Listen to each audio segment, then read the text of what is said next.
Bismillah. Assalamualaikum warahmatullahi wabarakatuh.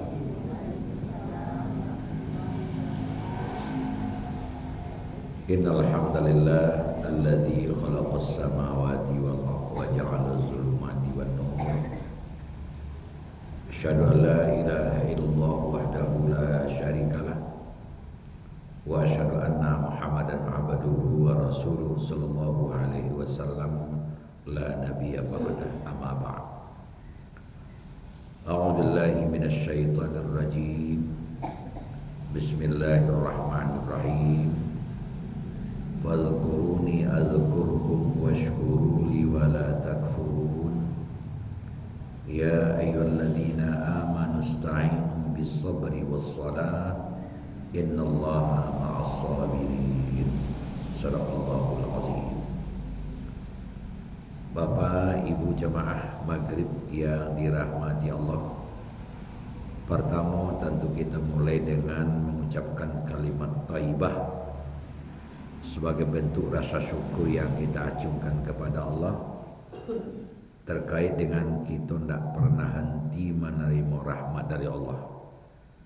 Setidak-tidaknya malam kini kita kembali diberikan rahmat oleh Allah berupa kehidupan.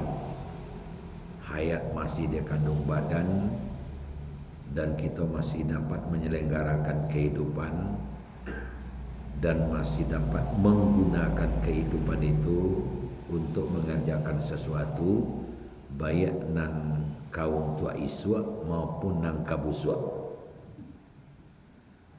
Mudah-mudahan si semua yang masih diberikan oleh Allah kepada kita itu makin bisa kita manfaatkan kepada sesuatu yang bermakna, kepada sesuatu yang punya guna manfaat, dan kita senantiasa diberikan kekuatan untuk jauh dari hal-hal yang tidak berguna, hal-hal yang justru menghasilkan dosa. Amin ya rabbal alamin. Kemudian berselawat kita kepada Nabi kita Muhammad sallallahu alaihi wasallam. Allahumma shalli ala Muhammad wa ala alihi wa sahbihi ajmain. Kita bermohon kepada Allah kita selalu dalam istiqamah mengikuti sunnah Nabi, mengajarkan surah beliau, menghentikan cegah atau larang beliau. Amin ya rabbal alamin. Bapak Ibu jemaah sekalian, kalau awak hitung-hitung tumah bulan Zulhijjah lampiabi loh. Kalau lampiabi bulan Zulhijjah itu ya kurang lebih 2 balai atau 3 balai hari lain tak ada bulan Zulhijjah. Tentu kita akan masuk kepada bulan baru dalam hitungan tahun Hijriah, yaitu Muharram. Memang kalau seandainya kita lihat Al-Quran maupun hadis-hadis, itu tidak ada sepotong ayat dan tidak ada sepotong hadis pun yang menyuruh kita melaksanakan acara-acara peringatan. Itu tidak ada. Tidak ada. Dah waktu mah ada peringatan ulang tahun, ada peringatan pernikahan, dan banyak sekali hari kemerdekaan, hari ibu, hari pahlawan, hari Kartini, macam-macam. Nah, hari lahir Pancasila, segala macam. Memang secara umum, secara khusus tidak akan pernah kita temui ayat, tidak akan pernah kita temui hadis untuk memperingati hal-hal yang demikian. Termasuklah nan bernuansa agama seperti Maulid Nabi, Isra Mi'raj, Nuzul Quran, 1 Muharram itu tidak ada.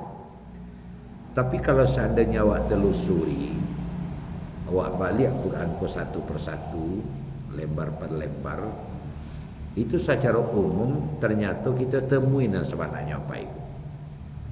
Bangkob itu karena Al-Quran itu sebahagian besarnya kan berisi sejarah.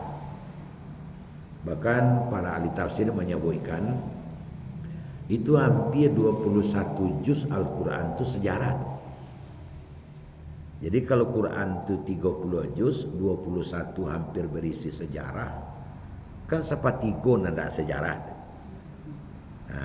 2/3 itulah sejarah itu. Mengungkap peristiwa-peristiwa masa Saiswa yang tertulis di dalam Al-Quran untuk dibaca di awak kini. Tentu lain tidak tujuannya adalah fa'tabiru, agar kita dapat mengambil pelajaran kepada sejarah-sejarah. Kemudian memang diakui Bapak disebut dalam keilmuan kita selaku manusia pun disebut bahasa sejarah itu adalah guru.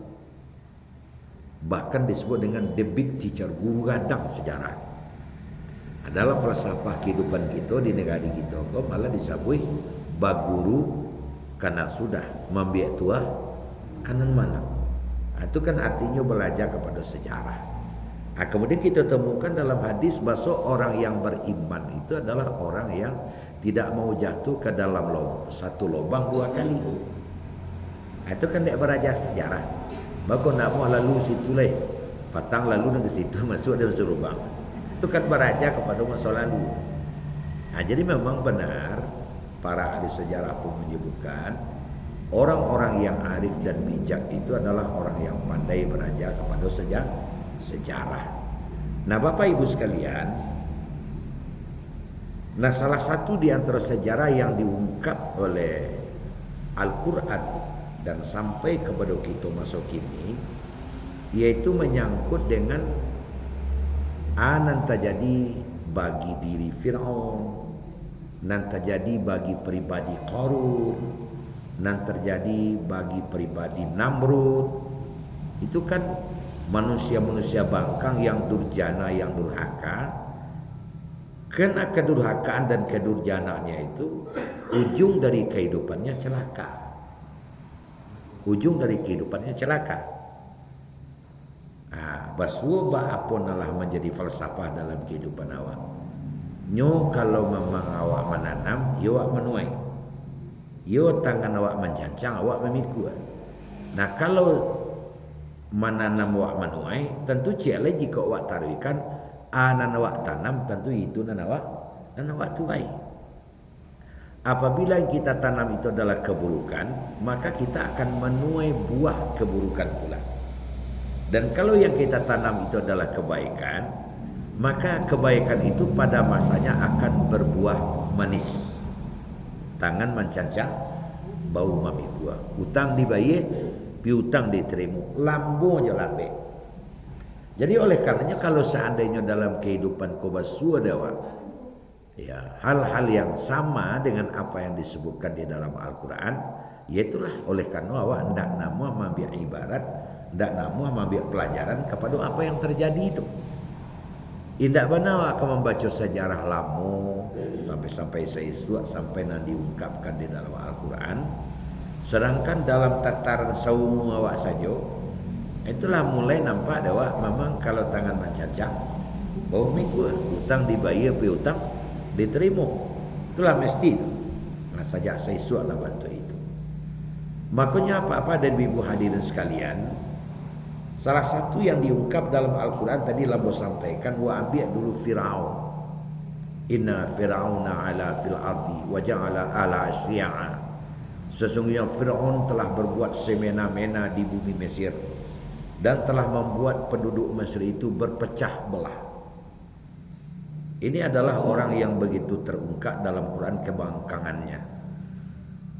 Wa yastahyuna nisa'ahum wa yadhbihuna abna'ahum. Sampai kepada puncak kebangkangannya, di mana Firaun itu membiarkan hidup anak perempuan sedangkan membunuh anak laki-laki dari kalangan Bani Israel. Sehingga tidak ada oleh kebangkan di antara kebangkan yang dilakukan oleh Ibrahim, oleh Firaun. Apa puncak kebangkannya? Dia menganggap dirinya Tuhan. Ana rabbukum, saya adalah Tuhanmu, fa'budini, maka sembahlah saya. Ada teh tu. Kalau di Perang Panjang dia paling bagak tu ketek pada tu. Kau Tuhan, saya Tuhan. Ada teh. Tapi akhirnya diutuslah kepada Firaun ini Musa berbagai macam cara dilakukan oleh Musa sesuai dengan perintah Allah untuk menyadarkannya, ia tak sadar. Berbagai macam. Saya adalah utusan Allah, sengaja datang kepadamu supaya kamu tidak lagi meneruskan kebangkangan dan kecongkakan ini. Kalau kau memang seorang rasul, buktinya. Dia adalah bukti dek Musa waktu itu. Pertama, dengan bercahayanya tangannya setelah dibawa ke ketiak. Adik-adiknya ke Fir'aun bakilek. Sudah-sudah kacanya. Alain campaan tungkeknya jadi ular. Nah, ujung tidak menerima. Malah Musa diadu jok tukang sihirnya. Diadu tukang sihirnya. Diadu jok tukang sihir. Pendek cerita, kalah lu tukang sihir tu. Bahkan as-saharah, tukang sihir Fir'aun itu percaya pada akhirnya kepada apa yang dilakukan oleh Musa. Karena tukang-tukang sihir itu meyakini kalaulah seandainya yang dimainkan oleh Musa itu sihir, pasti tidak bisa mengalahkan sihir kami. Pasti tidak bisa mengalahkan sihir kami. Sebab sihir yang kami bawakan itu adalah sihir yang paling tinggi. Apa itu? Tali-tali dijadikannya ular. Nampak di mata, berkilek-kilek. Ada lempar dari Musa, maka seluruh tali temali yang banyak tadi itu dimakan habis oleh ular yang berasal dari tongkat Musa tadi. Ujungnya diambil oleh lagi Musa, tongkatnya tadi kecil lagi seperti tongkat biasa. Tali-tali tadi hilang. Akulah nama jadi pemikiran dek tukang sihirnya. Kalau seandainya yang dibawakan kau sihir, pasti tidak kalah. Kau pasti ada satu kekuatan lain kau. Akhirnya mereka mengatakan amanna bi rabbi Harun wa Musa. Mulai dari kini kami beriman kepada Tuhan Harun dan Tuhan Musa. Dihukumlah oleh Fir'aun tukang sihir itu. Nah, Bapak Ibu hadirin, tapi Fir'aun menganggap Musa itu justru tukang sihir hebat. Tukang sihir hebat. Akhirnya Allah mendatangkan azab lagi dengan musim kemarau. 7 tahun namanya, Pak. 7 tahun musim kemarau. Sehingga tanaman-tanaman tidak berbuah lagi. Paniknya. Maknanya tu, kalau seandainya tingkat kebangkangan yang dilakukan oleh manusia masih dapatnya cegah, kini kok Allah mendatangkan satu azab yang sama sekali manusia tidak bisa berbuat. Kalau dia mengalahkan tukang sihirnya tu mah dibunuhnya tukang sihir itu. Kini kok datang kemarau. Nah, kemarau itu pun nyatakan dek Fir'aun jak pengikutnya kau dah kesialan Musa. Sihir Musa aja kemarau. Tapi di istana waktu itulah agak mulai ada bisik-bisik kalau ya Musa ke dipanggahnya. Memang dah buah kan betul lah, dah dua itu lah. Akhirnya apa yang terjadi? Dek dah ada nak dimakan lapar dia. Kau tabiat ke manusia apa? Manusia kau biasanya kalau tersasaknya asalnya kada jual. Belah tu ya tahun kariang nagari wak Tuan Rajo dah ada nak dimakan lagi. Kok iyo batu Musa ko bakah. Dia mengecekkan awak ikut adalah azab dari Tuhannya karena awak tetap bangkang. Kok membana awak kembali awak. Awak cuba terus ke Allah. Tak perlu Tuan Raja mana menurut dong. Diambil utusan, dipilih nampak dia mengecek, disuruh tamu Musa ko.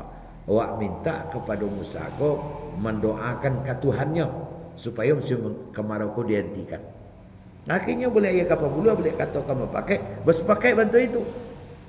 Tunjuklah berapa orang. Ya biar tunjuk berapa orang. Temui Musa.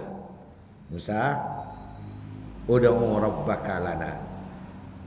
Mintalah tolong kepada Tuhan engkau tu untuk kami. Akhirilah masuk kemarau bah. Dan kami akan berjanji kalau kemarau kau berhasil bekau,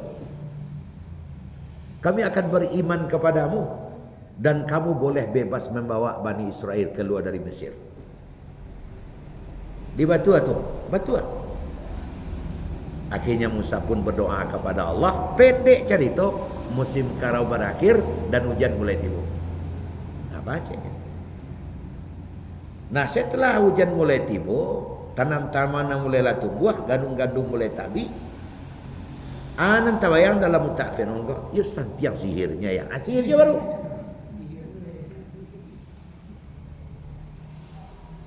Melihat nan serupa itu, ia mengaling-aling Musa. Aku bangkangnya lah kalangi. Akhirnya wa akhazna, akhirnya Allah mengazab lagi dengan mendatangkan topan, dengan mendatangkan belalang, dengan mendatangkan kutu, dengan mendatangkan kata sebagai hama.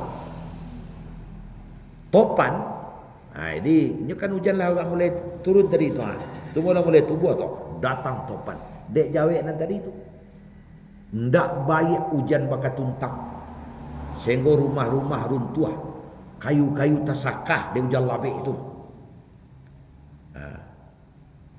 Berapa lamanya? 7 hari 7 malam hujan tak berhenti. Habis kedua lah. Lah berhenti hujan tu, lah berhentinya mah datang belalang. Sehingga dalam sejarah tafsir baca Pak Ibu, belalang nan datang tu kalam nak dirinya dek banyak belalang tabak. Dak siku dia kuat. Lia dojo tanaman karena dak kena hujan tu lah mulai hijau, lah mulai berdaun. Dimakan dek belalang sehingga tinggal rantiang-rantiang. Habis belalang. Nah, setelah habis semuanya datang kutu. Kutu ko berupa ulet ketek-ketek, memanjiknya dari tanah sampai dipanjiknya gandum tu kadek nyo cucuklah bibit gandum sehingga ndak ada nama buah. Semacam hama wereng lah, pianggang ko ala dewa nama tu. Tu kutu tu. Sehingga ndak ada nama buah. Nyo bungo yo pi ndak bisi, sebab sila cucuk dia kutu. Ndak seketek banyak kutu. Ndak kutu kepala dah. Kemudian datang kata, menurut sejarah tafsiran kita baca, kata kau datang panuh nagari kau dek koncek sampai masuk koncek ke kamar lalu Firaun bagai dek ka banyak koncek. Kan buya masih tengok itu kalau hari sudah hujan kannya tahlilnya dalam tabek itu. Oh, nyer ujung cek. Nyer sekau a o a i a o. Panuh nagari dek bunyi itu. Sampai manjek kata atuk bagi dek banyak koncek. Nah, Bapak Ibu hadirin, akhirnya berakhir tu. Ndak jodoh. Akhirnya wa gharaqna fil yammi. Ia memanglah sampai kepada titik nadir ndak bisa lagi. Akhirnya Firaun kami tenggelamkan ke dalam laut beserta dengan seluruh pengikutnya. Kita baca Bapak Ibu. Malam itu Bani Israel bersama dengan Musa dan Harun bersepakat untuk meninggalkan Mesir. Nyo Fir'aun ko je bala tentaranya ditinggalkan dari Bani Israel, nyo takut dah. Sebab Israel ko bapa den bu Bani Israel ko dah tukang kebunnya, tukang teranaknya. Kalau seandainya mereka nyopai bersama jo Musa, siapa berkebun? Angkir makan lain. Akhirnya tidak ada pilihan, harus meninggalkan. Tadangarnya malam nyok aja. Untuk saja ribuan tu pasukan bau untuk. Kemudian tentara ribuan, bahkan Fir'aun sendiri turun tangan langsung mengajar waktu itu dengan kebangkangan dan kecongkakannya.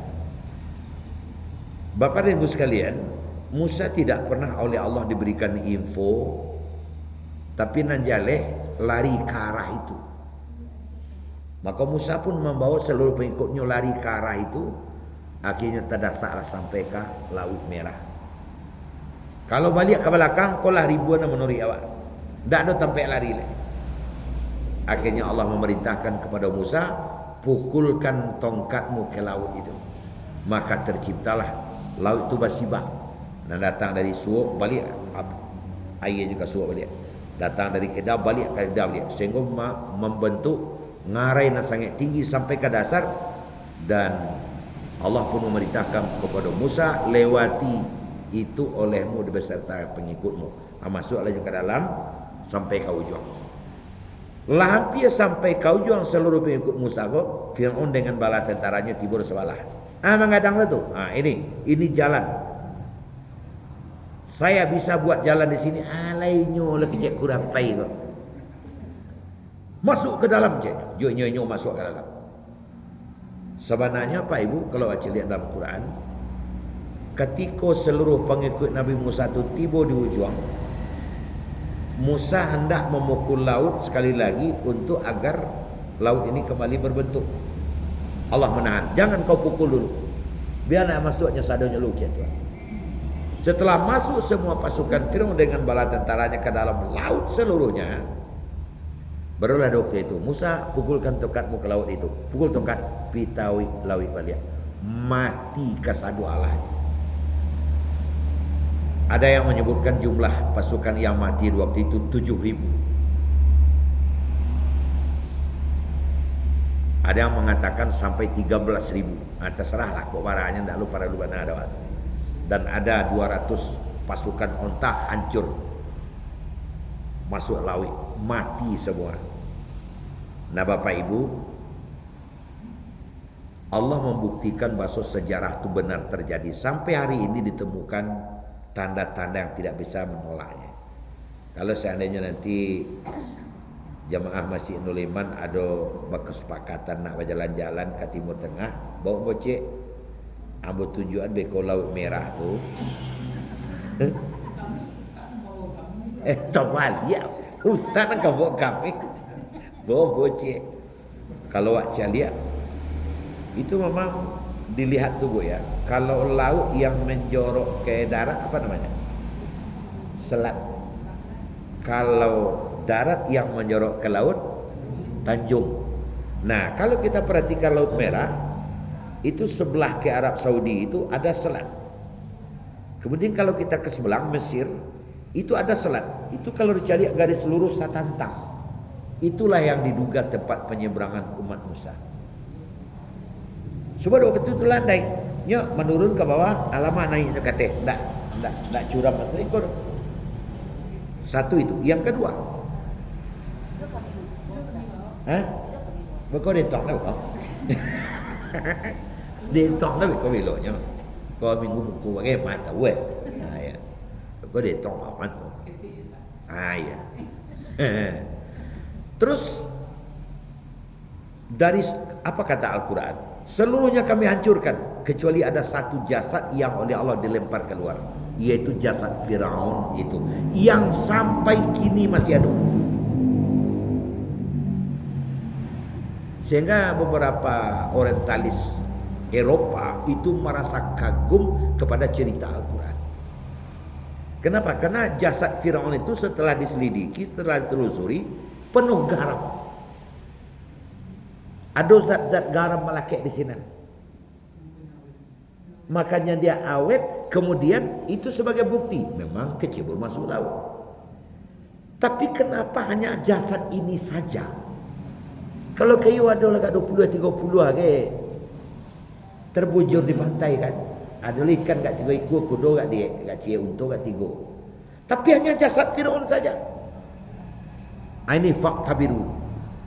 Ya ulil absar, wahai orang-orang yang berfikir, jadikan ini sebagai sasaran analisa dan penyelidikan atas kebenaran apa yang sudah terjadi di dalam kisah yang diungkapkan oleh Al-Quran. Banyak membantah. Nah, jadi Bapak Ibu, apa yang awak kutip di sini? Apabila tingkat kebangkangan kepada Allah itu sudah sampai kepada puncak, tercegah tak tercegah, tahambe tak tahambe, akhirnya Allah turun tangan. Nah, seperti itu. Jadi kalau nak tercegah, kalau nak tambek dek sesama manusia, Tuhan turun tangan.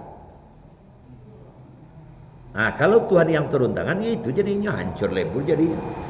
Nah, jadi Bapak Ibu hadirin sekalian, fasiru, berjalanlah di bumi, fanzuru kaifa kana aqibatul mukadzibin. Silakan berjalan di bumi dan perhatikan segala sesuatunya. Apa akibat-akibat yang dilakukan oleh orang-orang yang mendustakan ayat-ayat Allah. Itulah Bapak dan Ibu. Para ulama menyebutkan bahasa bulan Zulhijjah itu adalah syahrul hisab. Bulan untuk menghisap di diri. Ayo rancak awak baca sejarah. Awak hisap diri awak di bulan Zulhijjah. Kalau tadi yang saya sebutkan nanagak gadang iaitu Firaun. Nah, siapa-siapa yang berperilaku seperti Firaun pula hari ini, ya nasibnya nak kawan beda jo Firaun dah. Dan itulah banyak apa itu. Lah banyak.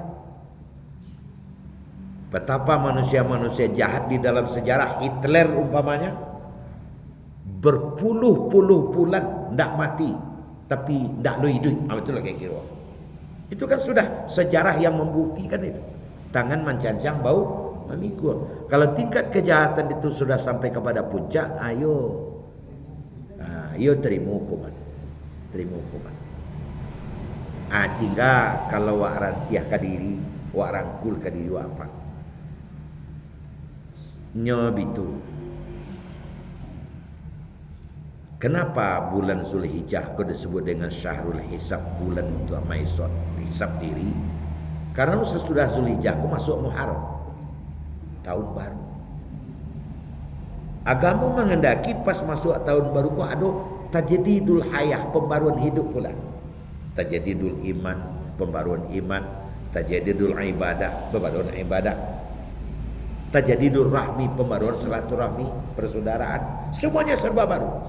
Meningkat kepada yang lebih baik. Caranya meningkatkan itu tentu dengan mencari analah wa lalu. Ajalah Bapak Ibu sekalian. Selama setahun awak lai duit, awak tak bisa hidup kau lapai dari mulut awak sendiri. Awak kana balian. Selama setahun mulut kau nak awak pakai, nan banyak keluar dari mulut kau berupa kata-kata, lai kau kebaikan atau keburukan, pasti awak paling tahu. Apakah kata-kata penuh pahala yang muncul dari mulut ini, atau kata-kata penuh dosa yang muncul dari mulut ini? Apakah kata-kata yang membuat kita menjadi makin rapat, ukhuwah makin kuat, atau mungkin kata-kata yang muncul dari mulut ini sejak setahun ini yang memperjarak, yang memunculkan perkelahian, persakit hatian dan segala macam? Awak pasti paling tahu tentang mulut awak. Akan itu nahisab. Tangan. Apa yang paling banyak dilakukan oleh tangan kita selama setahun ini? Baik di rumah tangga maupun bertetangga, bermasyarakat dan seluruhnya. Tangan awak gunakan kok dalam kehidupan sehari-hari. Banyakkah orang sengsara oleh karenanya, atau mungkin banyak orang tertolong oleh karenanya? Begitu pula mata, begitu pula telinga, seluruh kehidupan awak. Kan itu nan wahisab. Yang pada akhirnya beko awak menjadi orang yang beriktikad menjadi tajdidul iman. Memperbarui iman, memperbarui amal. Itu hakikatnya sebenarnya peringatan-peringatan Taud itu sebenarnya. Wak maisak diri. Sebab apa ibu hadirin sekalian, dengan bertambahnya bilangan tahun, itu artinya berkurangnya usia awak. Dengan bertambahnya tahun, berkurang usia awak nanti enggak. Sebab nan umur awak kau pasti tidak bisa ditambah, tidak bisa dikurangi. Itulah merupakan SK tetap dari Allah. La yastakhiruna sa'atan wa la yastakdimun. Tidak bisa minta capek sakit pun, tidak lo bisa minta talek, minta undur agak seketek. Kalau cupak liter 8 hanya meleleh surang saja. Tapi bila kau tiba kawak kan itu tidak kita tahu.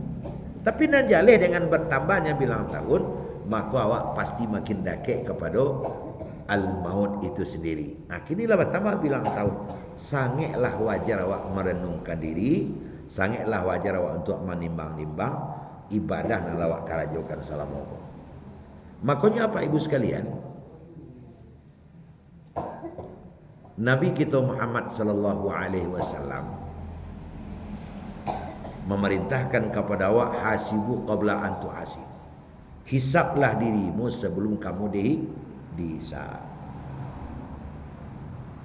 Satu kali Nabi kita Muhammad SAW mengumpulkan para sahabat. Setelah sahabat berkumpul, Nabi bersabda, wahai para sahabat, saudara-saudaraku semua, mungkin tidak beberapa lama lagi aku akan pergi meninggalkan kalian dan aku tidak akan kembali. Aku merasakan bahwa saat-saat itu sudah dekat. Lah do rason de ambo jelah. Tapi bilo itu yang pun tak tahu. Ternyata setelah dihitung dalam sejarah, setelah Nabi menyampaikan itu hanya 83 hari setelah itu Nabi meninggal. Kan tak lama. Saya merasakan itu semuanya sudah hampir dekat kepada diriku.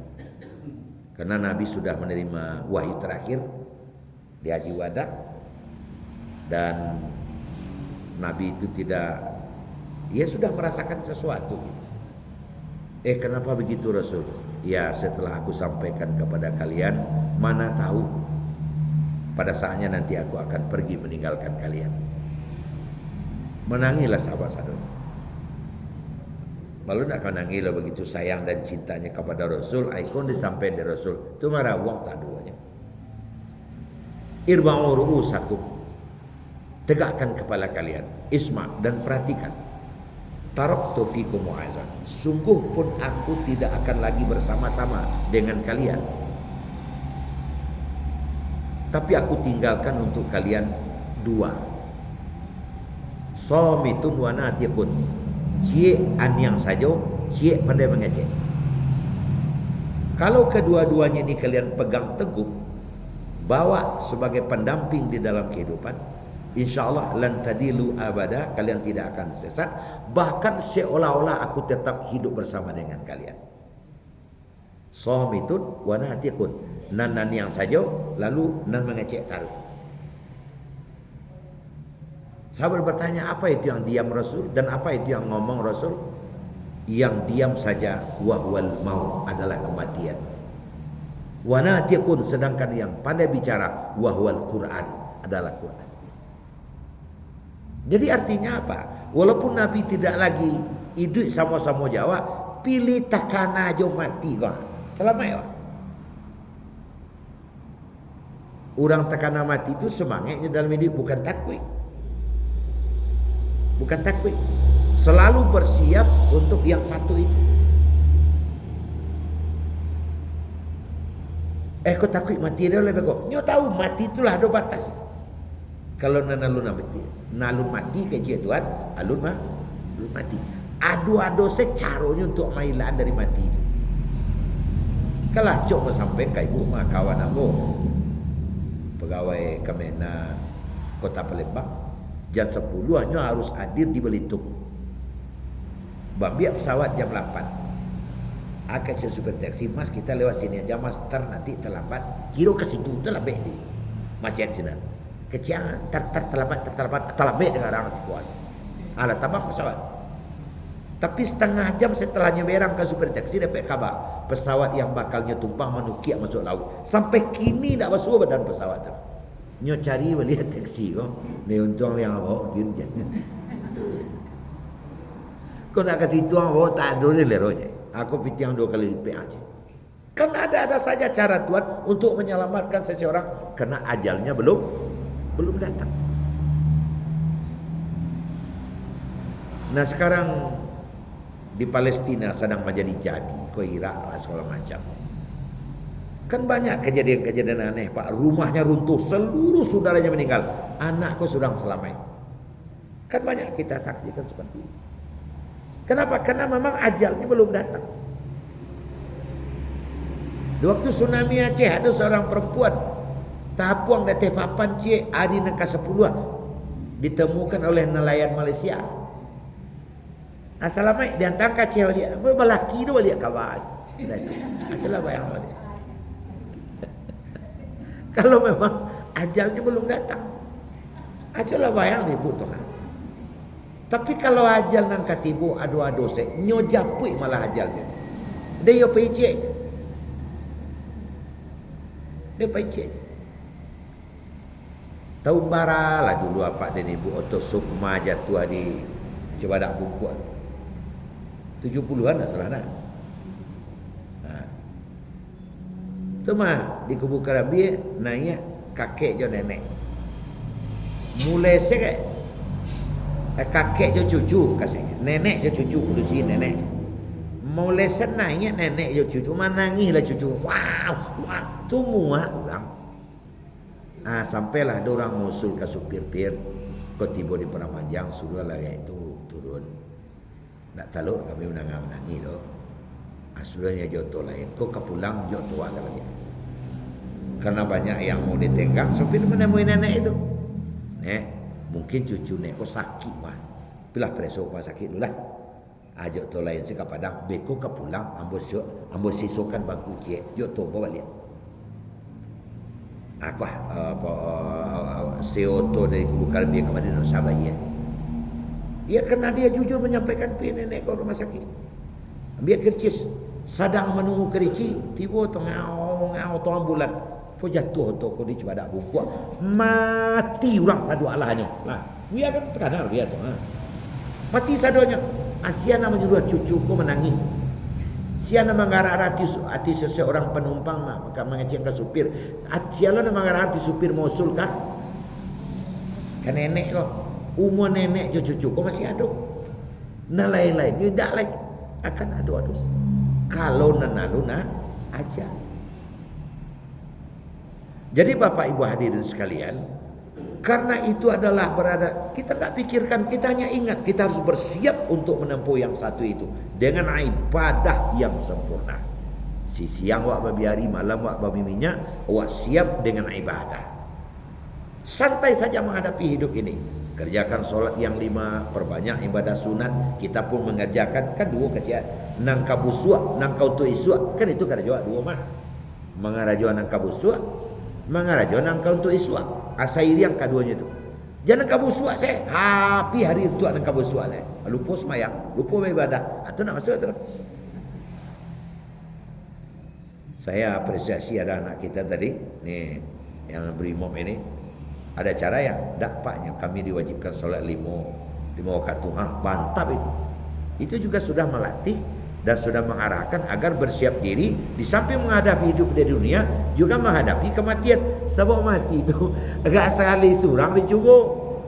Tak ada nak selamat dari itu dah. Itu dia. Jadi kecil Nabi itu dia. Ada yang diam saja dan ada yang pandai mengecek. Yang diam itu adalah kematian. Karena dia jatuh, mumbang jatuh.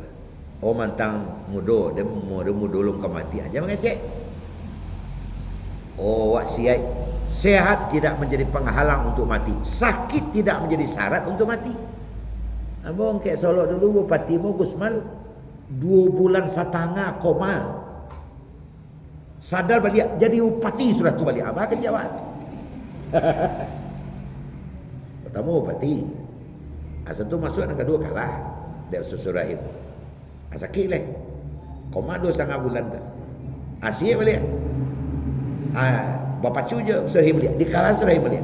Ambo sebenarnya Bupati Mai maje. Lama tidur lihat je. Sadu alahnya orang Solo tu meramal Gusmal meninggal. Kamu meninggal lah betul. Kira siap kayaknya Bupati lu salincam balik sudah itu. Begini hidup je bro. Kalau memalum kan supaya itu tapi ada yang tak mengapu 2 saja. Tak ngamang lampu 2 saja. Tak patui tak kilek tak ada kilek tak ada huru lah patui tongga setengah hari masih anu pinyalah dulu bisa saja waktu itu. Siapa yang membayangkan Ustaz Yahya Waloni tak sakit tak bagai tubah rayu siap je baru tubah Jumat tubah pertama ngerengkang je baru tubah kedua pai. Makanya ya itu juga pelajaran. Mak tahu ambo sana orang cara mai bisa juga. bisa saya terjadi seperti itu. Artinya saban waktu kita siap untuk itu. Makanya orang yang selalu takana itu insyaallah hanya selamat dalam hidup. Akan bau sawonya langkahnya tidak salah. Akan bau sawonya panjang tangannya tidak tawaikan, panjang bibir tidak takatokan. Insyaallah hanya selamat. Maka kecil Nabi walaupun ambo lah meninggal, tapi kalau nanduo kau kalian perhatikan, kalian indahkan, kalian akan selamat seolah hamba akan tetap hidup bersama juga kalian. Yang pertama tu mananan yang saja mati. Yang kedua natik yang selalu bicara itu Quran. yang selalu mengecek terus Quran melalui mulut-mulut orang yang membaca. Bantuan awak kada jawabkan kini. Bapak Ibu hadirin sekalian, pertama kita baca Quran itu terus. Makanya Quran kau dicetak oleh Kementerian Agama Republik Indonesia banyak. Nah, kemudian dijual di pasaran.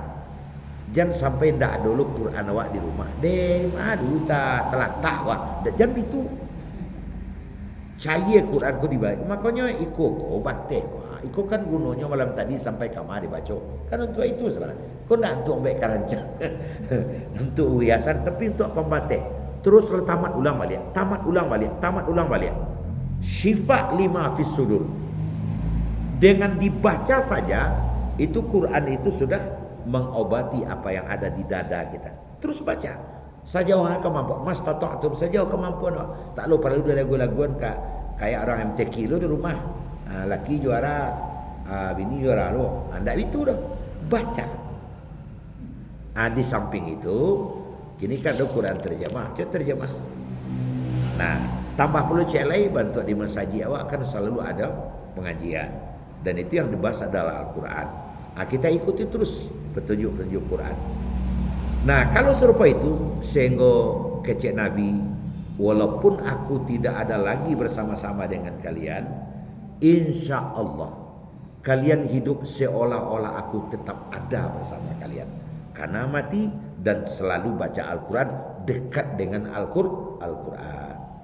Tapi kalau mati tidak dikana, Quran tidak dibaca, terdiu jauh awak. Itulah Pak Ibu.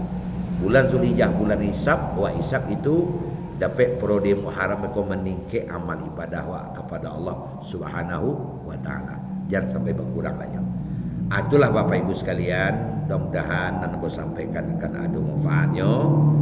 Kesolok kepada subuh tiba di situ hari pagi kata Isa dalam masjid kita mengaji harus berhenti. Kan itu. Ya. Kemudian tambah pantun nak dua sayang kepada sibuk pagi-pagi lalu singgah ke rumah Fauzan kerana sebentar lagi kata Isa dalam masjid kalau ia serupa itu kini sianan tagak langsung azan. Itu. Mudah-mudahan akan ada manfaatnya. Salah jaga mohon maaf. Akhirul kalam. Wassalamualaikum warahmatullahi wabarakatuh.